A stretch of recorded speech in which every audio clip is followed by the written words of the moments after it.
Hindi ko na kailangan ng pag-ibig. Pagod na ako sa kakaisip. Hindi ko na kailangan ng pag-ibig. Pagod na ako sa kakaisip. Hindi ko na kailangan ng pag-ibig. Pagod na ako sa kakaisip.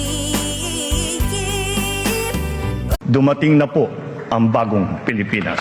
Kung lalagi ang ganyan, ikaw ay walang pupuntahan. Baka umabot ka hanggang pagpulungan. Bakit daw maganda ka? Ano ba nagpapaganda sa'yo ngayon? Wala lang, maganda lang. Binigay ni Lord. Hashtag sana all. Uy, Day, sa tingin mo, anong sekreto para tumibay ang isang relasyon? Ipa-welding mo.